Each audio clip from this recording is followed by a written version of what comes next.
नमस्कार दोस्तों, मैं हूं संदीप और आप देख रहे हैं नर्सिंग ट्यूटोरियल्स। चलिए शुभारंभ करते हैं।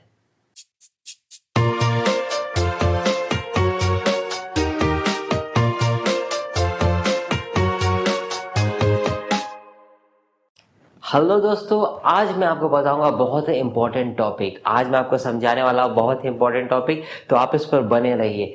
और मैं आपको डेफिनेटली ये बात को बोलता हूं, आपको ये टॉपिक कोई भी नहीं बताएगा, मैं आपको बता रहा हूं। आप ध्यान से समझिए और इसे अप्लाई करिए। चलिए आज हम लोग बोर्ड पर चलते हुए देखते हैं बहुत ही इंपॉर्टेंट और यूनिक टॉपिक। आज का हम लोग टॉपिक देखते हैं, दैट्स कॉल्ड रिसर्च करना स्टार्ट कैसे करें।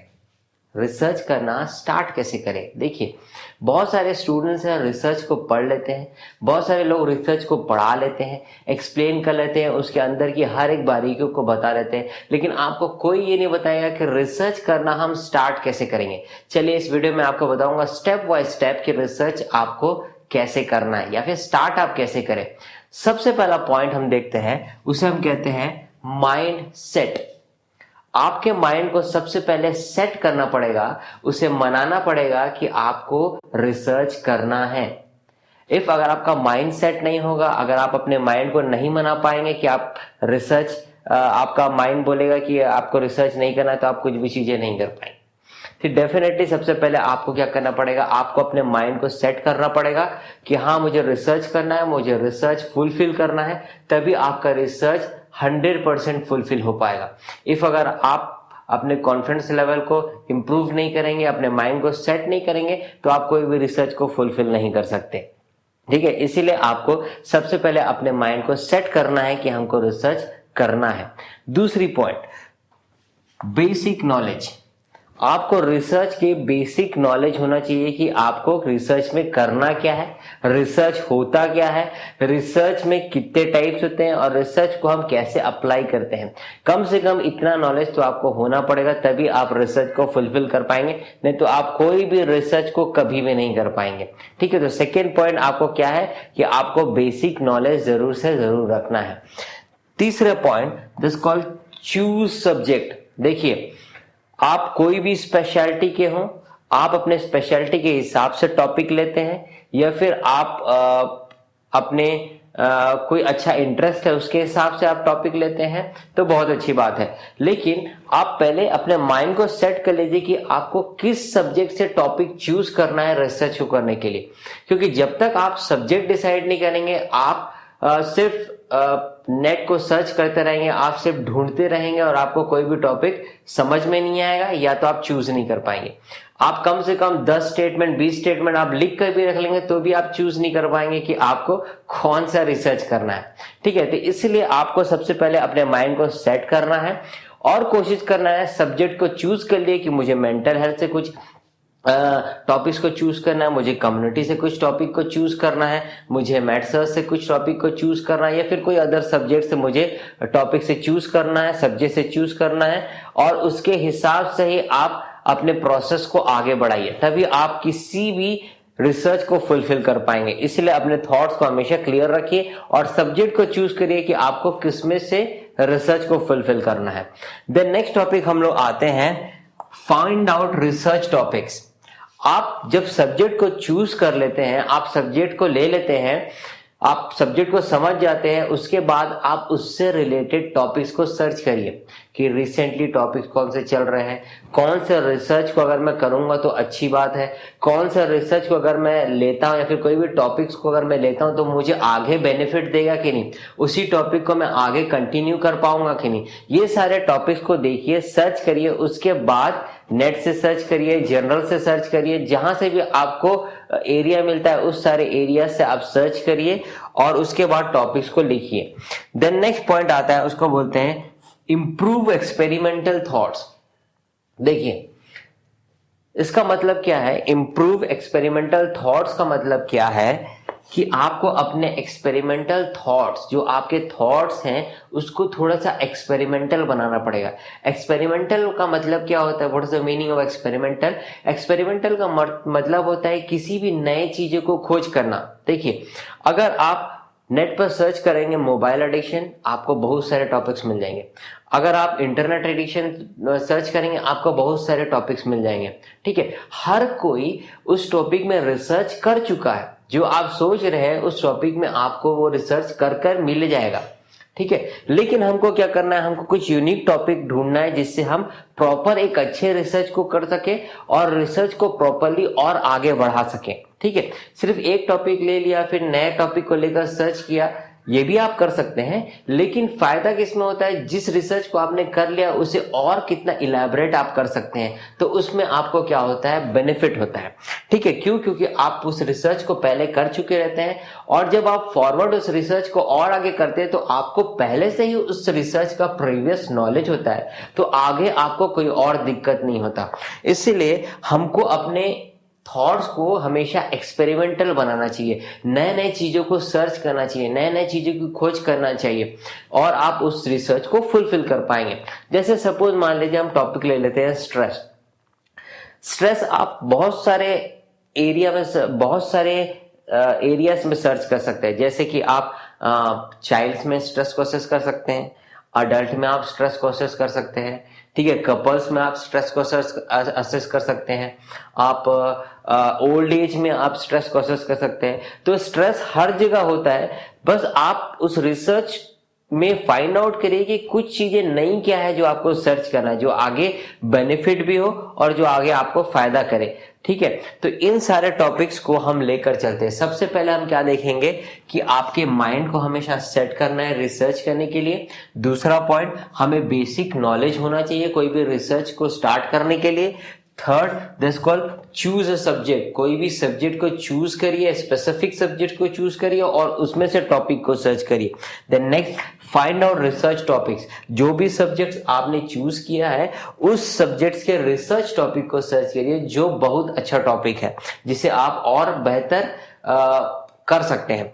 देन नेक्स्ट आता है, उसको बोलते हैं इंप्रूव एक्सपेरिमेंटल थॉट्स। आपके थॉट्स को हमेशा एक्सपेरिमेंटल बनाइए और जैसे जैसे आप अपने थॉट्स को एक्सपेरिमेंटल बनाएंगे आपके पास टॉपिक का भरमार हो जाएगा। आप नए नए टॉपिक को रिलेट कर और नए नए एक्सपेरिमेंट करते जाएंगे। ठीक है, तो आप अपने थॉट्स को हमेशा क्या करिए, एक्सपेरिमेंटल बनाइए। तो ये 5 पॉइंट्स है जिससे आप रिसर्च को स्टार्ट कैसे करें वो देख सकते हैं। चलिए मैं आगे आपको बताता हूं कि हम कैसे रिसर्च को फॉर्म करते हैं और कैसे कैसे पॉइंट्स को हम फुलफिल करते हैं। तो चलिए देखते हैं स्टेप बाय स्टेप हमारे ब्लैक बोर्ड में। चलिए तो देखते हैं नेक्स्ट हमको क्या क्या चीजें करनी है एक रिसर्च को फुलफिल करने के लिए, एक रिसर्च को पूरा कंप्लीट करने के लिए। स्टेप बाय स्टेप हम देखते हैं कि हमको क्या क्या चीजें करनी है। तो चलिए बोर्ड पर चलते हैं और देखते हैं।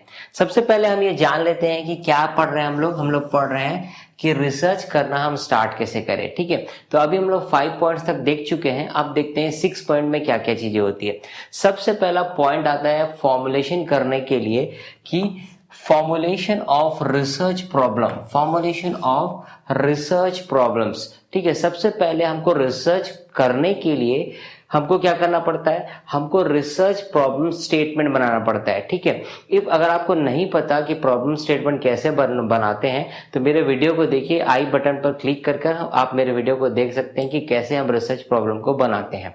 ठीक है, तो यहाँ पर हम मान लेते हैं कि आपको रिसर्च प्रॉब्लम स्टेटमेंट बनाने आता है।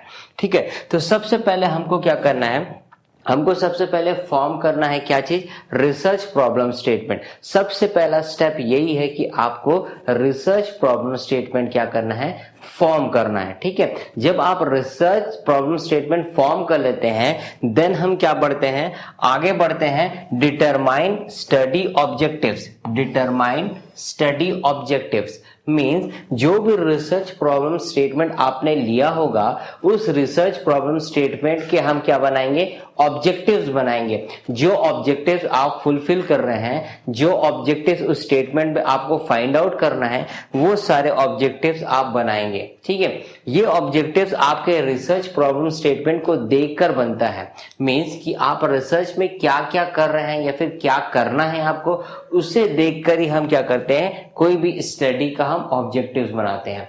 ठीक है, देन नेक्स्ट हम लोग आते हैं, उसे हम कहते हैं रिव्यू ऑफ लिटरेचर। ठीक है। रिव्यू ऑफ लिटरेचर क्या है, एक टाइप का लिटरेचर है या फिर बोल सकते हैं एक टाइप का डाटा है जो क्या करता है, हमारे प्रॉब्लम स्टेटमेंट से रिलेट करता है। मींस सपोज मान लीजिए आपने एक टॉपिक ले लिया स्ट्रेस, ठीक है, स्ट्रेस का आपने क्या बनाया, प्रॉब्लम स्टेटमेंट बनाया, ठीक है। अब उस स्ट्रेस से रिलेटेड बहुत सारे टॉपिक्स होंगे, उस स्ट्रेस से रिलेटेड बहुत सारे आपको टॉपिक्स मिल जाएंगे। वो सारे टॉपिक्स किसके अंदर आते हैं, वो सारे टॉपिक्स आपके रिव्यू ऑफ लिटरेचर के अंदर है। आप सीधा सिंपल भाषा में अगर हम बोले तो आपके जैसा रिसर्च अगर किसी और ने किया होगा तो वो सारे डाटा जो है वो आपके रिव्यू ऑफ लिटरेचर के अंदर आएंगे, ठीक है। तो ये बहुत इंपॉर्टेंट पार्ट है। तो जितने भी चीजें आप सर्च करें, चाहे आप नेट से सर्च करें, चाहे आप जर्नल से सर्च करें, चाहे किसी और अदर एरिया से सर्च करें, आप उन सारी चीजों को रिव्यू ऑफ लिटरेचर में लिख सकते हैं। देन नेक्स्ट आता है डेवलप कॉन्सेप्चुअल फ्रेमवर्क, ठीक है। कॉन्सेप्चुअल फ्रेमवर्क का मतलब क्या होता है, कॉन्सेप्ट प्लस फ्रेमवर्क, मतलब आप जो भी कॉन्सेप्ट बनाते हैं उसे एक फ्रेम में डालते हैं, एक ब्लूप्रिंट में डालते हैं। ब्लूप्रिंट का बोलने का मतलब कि आप रिसर्च कैसे कैसे फॉर्म कर रहे हैं, कौन कौन से स्टेप बाय स्टेप आपने किया है, वो सारी चीजें किसके अंदर आते हैं, फ्रेमवर्क के अंदर, ठीक है। और यहाँ पर कॉन्सेप्ट बोलने का मतलब क्या होता है कि आपने जो कॉन्सेप्ट लिया है उन सारे कॉन्सेप्ट का आपने एक फ्रेमवर्क बनाया है, ठीक है। तो ये कॉन्सेप्चुअल फ्रेमवर्क हमको बेनिफिट क्या करता है, ये बेनिफिट इसलिए करता है कि हम एक बार देखकर उसे पता लगा सकते हैं कि आपने क्या क्या रिसर्च को किया है, क्या क्या स्टेप बाय स्टेप आपने फॉलो किया है और उसको अपने रिसर्च को फुलफिल करने के लिए आपने क्या क्या चीजें फॉलो की है। वो सारी चीजें हम किस में देखते हैं, कॉन्सेप्चुअल फ्रेमवर्क में, ठीक है। देन नेक्स्ट हम लोग देखते हैं, उसको हम लोग बोलते हैं फॉर्मुलेट हाइपोथेसिस, ठीक है। जब भी आप कॉन्सेप्चुअल फ्रेमवर्क बना लें उसके बाद आप बनाएंगे हाइपोथेसिस। हाइपोथेसिस बेसिकली H0 और H1 से होता है, ठीक है। ये डिपेंड करता है आपके वेरिएबल्स पर, ठीक है। उसे हम लोग क्या बोलते हैं, हाइपोथेसिस। इफ अगर आपको हाइपोथेसिस नहीं पता तो आई बटन पर क्लिक कर मेरे वीडियो को देख लीजिए। हाइपोथेसिस आपको बहुत सिंपल और सरल वे में समझाया हूं, आपको समझ में आ जाएगा, ठीक है। तो यहाँ पर आप मान के चलते हैं कि आपको हाइपोथेसिस आता होगा, ठीक है। तो आप क्या बनाओगे, अपने ऑब्जेक्टिव्स को लेकर, आपके प्रॉब्लम स्टेटमेंट को लेकर आप क्या बनाओगे, कुछ हाइपोथेसिस बनाएंगे जिसके हिसाब से आप अज्यूम कर रहे हो कि हाँ मेरा रिसर्च ऐसे फॉर्म होगा, ठीक है। उसको हम लोग क्या बोलते हैं, हाइपोथेसिस, ठीक है। तो अभी हम लोग यहाँ पर स्टार्ट कर दिए क्या चीज देखना कि हम कैसे रिसर्च को फॉर्म करते हैं। तो सबसे पहले आप क्या करेंगे, सबसे पहले आप रिसर्च स्टेटमेंट को फॉर्म करेंगे। देन आप क्या करेंगे, उसके ऑब्जेक्टिव्स को डिटरमाइन करेंगे, फाइंड आउट करेंगे। देन आप क्या करेंगे, रिव्यू ऑफ लिटरेचर सर्च करेंगे, मींस उससे रिलेटेड कोई भी और डाटा है क्या, उससे रिलेटेड और कोई जर्नल्स में टॉपिक्स मिल रहे हैं क्या, वैसा कोई और रिसर्च किया है क्या, ये सारी चीजें आपको रिव्यू ऑफ लिटरेचर के अंदर मिलेगा। देन नेक्स्ट हम लोग क्या करेंगे, जो भी आप स्टेटमेंट लेंगे, जो भी प्रॉब्लम स्टेटमेंट आप लेंगे, सेलेक्ट करेंगे, उसके हिसाब से आप कॉन्सेप्चुअल फ्रेमवर्क को बनाएंगे। ये हमको फायदा देता है कि हम आपके रिसर्च को बहुत इजीली और सरल वे में समझ जाएं कि आपने एक्चुअली अपने रिसर्च में क्या किया है, ठीक है। देन नेक्स्ट आता है फॉर्मुलेट हाइपोथेसिस।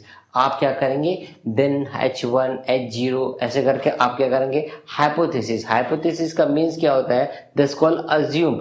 अज्यूम करना कि आप रिसर्च में क्या करना चाहते हैं, ठीक है, उसको बोलते हैं हाइपोथेसिस, ठीक है। तो ये सारे पॉइंट्स आपने देख लिया। तो चलिए हम आगे देखते हैं। होप सो यहाँ तक आपको समझ में आ गया होगा। चलिए आगे देखते हैं नेक्स्ट बोर्ड में कि और क्या क्या टॉपिक्स हमको कवर करने हैं, ठीक है। तो चलिए नेक्स्ट बोर्ड पे देखते हैं। चलिए आगे देखते हैं और समझते हैं कि आगे 5 पॉइंट्स के बाद आगे और क्या की चीजें हमको करनी है। तो चलिए बोर्ड पर चलते हैं और सीखते हैं। Next point this called select research design. Fifth point, जब आप हाइपोथेसिस कर लेंगे, 5वें पॉइंट में जब आप हाइपोथेसिस को फुलफिल कर लेंगे, उसके बाद आपको रिसर्च डिजाइन को फॉलो करना है। रिसर्च डिजाइन, कौन सा रिसर्च डिजाइन आप लेते हैं, जब आप बुक पढ़ेंगे इसमें आपको quantitative research design, qualitative research design, ये बहुत सारे रिसर्च डिजाइन आपको दिखेंगे। तो आपको फाइंड आउट करना है कि कौन सा रिसर्च, चाहे आप क्वालिटेटिव कर रहे हो या तो क्वांटिटेटिव कर रहे हो, ये रिसर्च को फाइंड आउट करना है आपको रिसर्च डिजाइन में, और उसके हिसाब से ही आप कोई भी रिसर्च को फॉलो करेंगे, ठीक है। देन नेक्स्ट आता है, उसको बोलते हैं स्पेसिफाई पॉपुलेशन।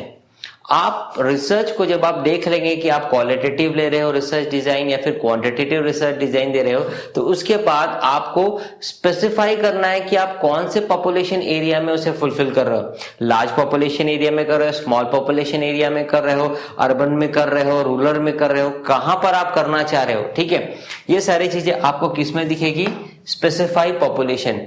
ठीक है, सब चीजें जब आप रिसर्च करोगे तो स्पेसिफाई होनी चाहिए। ठीक है, जब तक आप कोई भी चीजें स्पेसिफाई नहीं करोगे तब तक आपका रिसर्च हमेशा बायस रहेगा। आप स्पेसिफाई करिए और आपके पास पर्टिकुलर रीजन होने चाहिए कि आपने उस एरिया को स्पेसिफाई क्यों किया, उस पॉपुलेशन को आपने स्पेसिफाई किया। जब आपके पास रैशनल होगा, रीजन होगा, तभी आपका रिसर्च सक्सेसफुल होगा। हर एक चीज जो आप कर रहे हो रिसर्च में, उस सब चीज का आपके पास रैशनल होना चाहिए। सही रैशनल आपके रिसर्च को सक्सेस की ओर लेके जाएगा। चलिए आगे देखते हैं। देन नेक्स्ट आता है, उसको बोलते हैं develop tools for data collection. अब यहां पर बात आती है, जो भी डाटा आप कलेक्ट करोगे उसके पहले आप क्या फॉर्म करोगे, टूल्स फॉर्म करोगे। ठीक है, टूल्स वो होता है जो हमें रिसर्च के डाटा को कलेक्ट करने में मदद करता है। ठीक है, जैसे सपोज मान लीजिए कुछ साइकेट्री में कुछ ऐसे टूल्स है जो पहले से ही फॉर्म है, उसको हम लोग बोलते हैं स्टैंडर्डाइज टूल, जो पहले से ही फॉर्म रहता है, जिसपे हम कोई चेंजेस नहीं करते, वो जैसे बना हुआ है हम उसके हिसाब से ही कर लेते हैं। ठीक है, वैसे ही बहुत सारे टूल्स हमको नेट पर या फिर इंटरनेट पे हमको क्या होता है, स्टैंडर्डाइज मिल जाते हैं। साइकेट्रिक की बात कर रहा हूं मैं। ठीक है, और बहुत सारे टूल्स जो होते हैं वो हमको बनाने पड़ते हैं with the help of objectives. जो भी आपने ऑब्जेक्टिव्स लिया है उसके हिसाब से हम क्या करेंगे, टूल्स को फॉर्म करेंगे। ठीक है, तो वो टूल्स आपके कोई भी प्रॉब्लम स्टेटमेंट जो आपने लिया है उसको फाइंड आउट करने के लिए मदद करता है। तो हमको क्या करना पड़ेगा, अपना टूल्स को क्या करना पड़ेगा, हमको बनाने पड़ेंगे।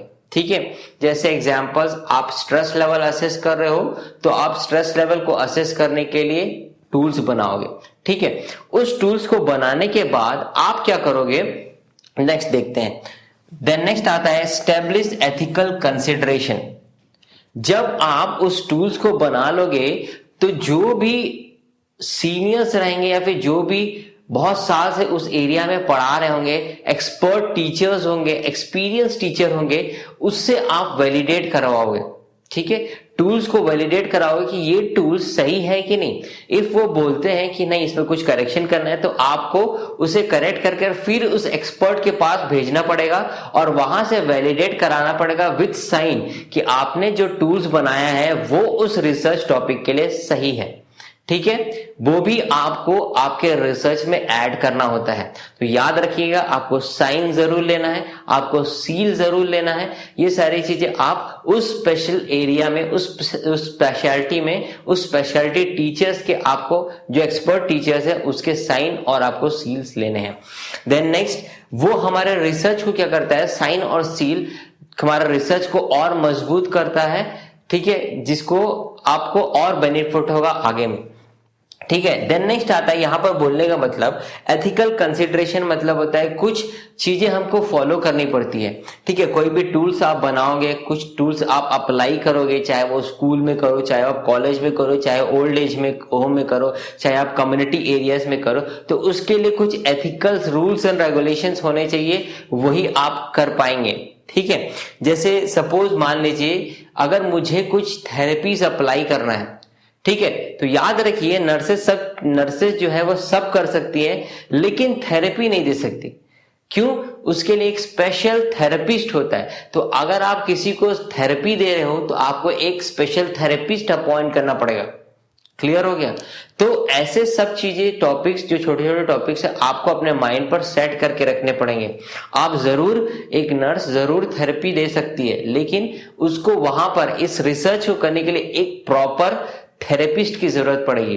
ठीक है, तभी वो रिसर्च जो होगा वो सक्सेसफुल होगा और कंप्लीट हो पाएगा। नहीं, अगर आप रिसर्च कर लोगे या फिर आप क्या बोलते हैं, आप थेरेपी अप्लाई करोगे तो आप क्या कर लोगे, वो रिसर्च क्या होगा, बायस हो जाएगा। क्लियर हो गया? देन नेक्स्ट, इसीलिए हमको कुछ एथिकल कंसिडरेशन की जरूरत होती है। देन नेक्स्ट आता है, उसको बोलते हैं कंडक्ट पायलट स्टडी। देखिए, पायलट स्टडी का मतलब होता है, पायलट स्टडी का मतलब होता है बहुत छोटे मात्रा में स्टडी करना। जैसे अगर मान लीजिए आपका सैंपल जो है वो है 60, अगर आप 60 सैंपल पर क्या कर रहे हैं, रिसर्च कर रहे हैं, तो इस 60 सैंपल का 10वां भाग पायलट स्टडी आपको करना पड़ेगा, देन कॉल 6। आपको 6 लोगों पे रिसर्च करना पड़ेगा आपके मेन स्टडी करने के पहले। आपको पहले ही फाइंड आउट कर लेना पड़ेगा कि ये 6 रिसर्च पर जो आपने टॉपिक लिया है या फिर जो आप रिसर्च उसके ऊपर कर रहे हैं वो सक्सेस है कि नहीं।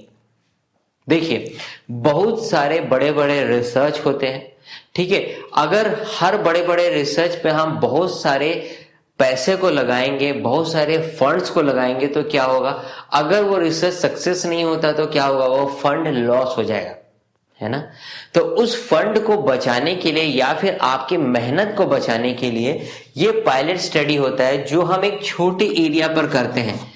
इस भाग का, इस 60% का सिर्फ ओनली 10% में करते हैं कि आप जो रिसर्च लिए हो वो सक्सेस होगा कि नहीं। इफ सक्सेस है तो वेल एंड गुड, आप रिसर्च को 60 पर भी कर सकते हैं। क्लियर हो गया। इफ अगर 6 में ही आपका काम नहीं हो रहा है, आपका रिसर्च सक्सेस नहीं हो रहा, आपके रिसर्च में बायस आ जा रहे हैं, ठीक है, तो आपका रिसर्च 60 पर भी फुलफिल नहीं होगा, ठीक है। इसीलिए आप कोशिश करिए, हमेशा कोशिश करिए कि आप 6 पर जो भी रिसर्च कर रहे हैं वो हमेशा सक्सेस हो। और दूसरी बात, इंपॉर्टेंट चीज ये है कि जब आप 6 पर रिसर्च करते हैं, कम अमाउंट में रिसर्च करते हैं, पायलट स्टडी करते हैं, तो आपको आपके आगे वाले प्रॉब्लम्स, आने वाले प्रॉब्लम्स के बारे में पता चल जाता है कि आपको क्या क्या प्रॉब्लम्स फेस करने पड़ेंगे। मतलब पायलट स्टडी आपके मेन स्टडी का बहुत छोटा सा पार्ट होता है, लेकिन वो भी आपके मेन स्टडी जैसा ही होता है। आपको पूरे मेन स्टडी जैसे चीजें आपको किस पे करना पड़ेंगे, पायलट पे, ठीक है। आपको डाटा एनालिसिस भी आपको 6 में करने पड़ेंगे। इससे आप क्या होते हैं, स्ट्रांग हो जाते हैं, आपका कॉन्सेप्ट क्लियर हो जाता है, आपका माइंड सेट हो जाता है और 60 पर आप बेहतर रिसर्च करते हो।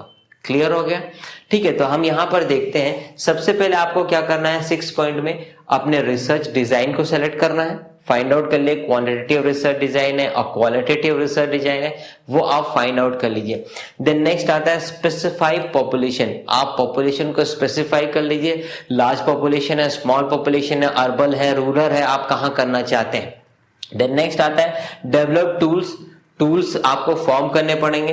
देन नेक्स्ट आपको एथिकल कंसिडरेशन लेने पड़ेंगे कुछ। देन नेक्स्ट आपको क्या करना पड़ेगा, पायलट स्टडी फॉर्म करना पड़ेगा, किस पे, आपके सैंपल के 10% में। मतलब आपका सैंपल 60 आपने लिया है, उसके 10वें भाग में, मतलब 6 लोगों पर आपको रिसर्च करना पड़ेगा। क्लियर हो गया, यहां तक होप सो आपको समझ में आ गया। चलिए आगे देखते हैं कि आगे आपको और क्या क्या करना है। चलिए नेक्स्ट बोर्ड पर चलते हैं। चलिए तो अब आगे देखते हैं कि नेक्स्ट पॉइंट क्या क्या होता है। तो चलिए बोर्ड पर चलते हैं और देखते हैं। नेक्स्ट पॉइंट आता है, उसे हम कहते हैं सैंपल सिलेक्शन, ठीक है। सैंपल सिलेक्शन क्या होता है, सैंपल सिलेक्शन वो होता है जिसमें हम सैंपल को सेलेक्ट करते हैं। क्लियर हो गया, दैट्स कॉल्ड सैंपल सिलेक्शन। अगर आप अर्बन एरिया में कर रहे हो, अगर आप रूरल एरिया में कर रहे हो, अगर आप चाइल्ड्स में कर रहे हो, आप अडल्ट में कर रहे हो, ठीक है, तो ये सारे एक सैंपल्स होते हैं जिस पर आप रिसर्च करते हो, उसको हम लोग क्या बोलते हैं, सैंपल्स। तो बेसिकली मिनिमम सैंपल जो होना चाहिए आपको रिसर्च करने के लिए वो होता है 60 सैंपल्स आपको रिसर्च को करने के लिए होना चाहिए, ठीक है। और हम लोग क्या बोले थे कि पायलट स्टडी हमको इसका 10% मतलब 6 सैंपल होना चाहिए करने के लिए, ठीक है। इसके अलावा आप ऊपर में 100 सैंपल पर भी कर सकते हो, लेकिन 100 सैंपल बहुत लार्ज सैंपल हो जाता है, ठीक है। उस पर करने से अच्छा है कि आप, मेरा सजेशन है कि आप 60 में करिए, ठीक है। तो 60 सैंपल्स अगर आप सेलेक्ट करते हो, चाहे आप रूरल एरिया में करो, अर्बन एरिया में करो, स्कूल में करो, कॉलेज में सेलेक्ट करो, ठीक है, मेडिकल प्रोफेशन में करिए, ठीक है, टीचर्स पर करिए, वो आपका सैंपल है, जिसे हम लोग क्या बोलते हैं, सैंपल सिलेक्शन। क्लियर हो गया। इस सैंपल सिलेक्शन के बाद जब आप सैंपल सेलेक्ट कर लेते हो, इसके बाद आता है main study, that's called main study. अब आप क्या करते हो, मेन स्टडी फॉर्म करते हो। क्लियर हो गया। इस मेन स्टडी के बाद आप क्या करोगे, डाटा कलेक्ट करोगे। जो भी टूल्स मैंने आपको बताया था कि जो भी टूल्स आप सेलेक्ट करेंगे, ठीक है, जो भी टूल्स आप फॉर्म करोगे, वो टूल्स आप कहां से अप्लाई करोगे, इस सैंपल में। ठीक है। इस सैंपल में आप अप्लाई करोगे और सैंपल में अप्लाई करने के बाद आप क्या करोगे, इस डाटा को कलेक्ट करोगे। क्लियर हो गया, आपने टूल्स को अप्लाई कर दिया। टूल्स को अप्लाई करने के बाद जो भी डाटा आपके पास आया उसको हम लोग बोलते हैं डाटा कलेक्शन। देन नेक्स्ट आता है फॉर्म, उसको हम लोग बोलते हैं डाटा एनालिसिस।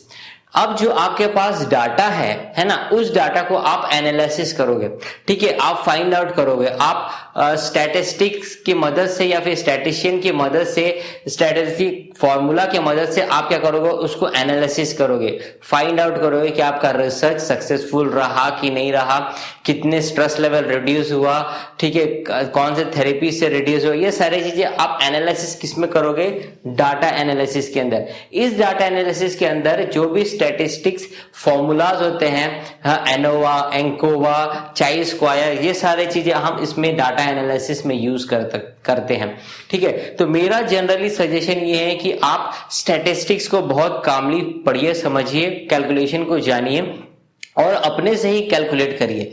आप किसी स्टैटिशियन को देते हैं, बहुत अच्छी बात है, ठीक है, स्टैटिशियन, लेकिन स्टैटिशियन करने के बाद आपको वो डिटेल नहीं बताएगा कि उसने कैलकुलेट कैसे किया, डिटेल नहीं बताएगा, आपको एक्सप्लेन नहीं करेगा कि आपको वो कैलकुलेट करके कैसे लाया, तो आपको कुछ पता नहीं चलेगा। इसीलिए आप उसको करिए, समझिए और अपने से ही उसको अप्लाई करिए, ठीक है। तो वहां पर आपका डाटा एनालिसिस फुलफिल हो जाता है। देन नेक्स्ट आता है, उसको हम लोग बोलते हैं इंटरप्रिटेशन ऑफ डाटा।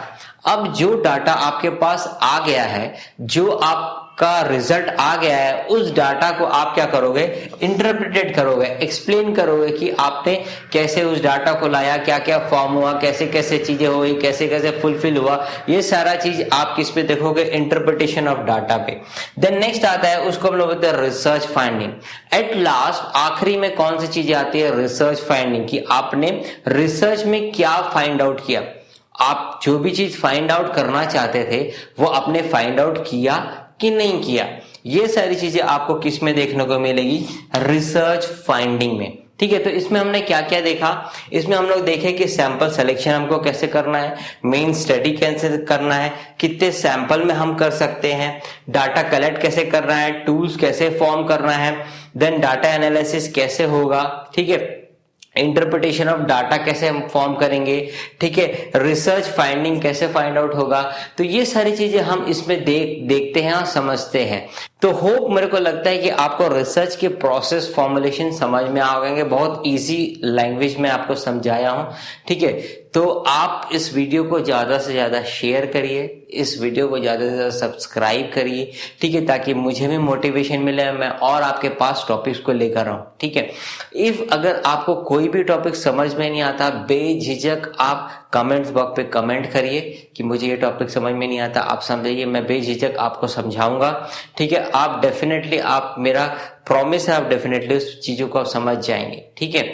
तो मैं आपसे बस इतना रिक्वेस्ट करता हूं कि आप प्लीज इस वीडियो को शेयर करिए और ज्यादा से ज्यादा इस चैनल को सब्सक्राइब करिए, ताकि और अधिक से अधिक जो स्टूडेंट्स है, मेडिकल स्टूडेंट्स है, नर्सिंग स्टूडेंट्स है, उनको बेनिफिट हो, ठीक है। तो होप जो टॉपिक्स मैंने लिया होगा आपको समझ में आया होगा। तो मैं आशा करता हूं आगे भी आप मुझे सब्सक्राइब करेंगे, आगे भी मुझे आप सपोर्ट करेंगे, ठीक है। आप लोग का हेल्प हमेशा मेरे साथ रहेगा, ठीक है। तो हमेशा मुझे सपोर्ट करते रहिए, ठीक है। मिलते हैं नेक्स्ट वीडियो पर, बाय।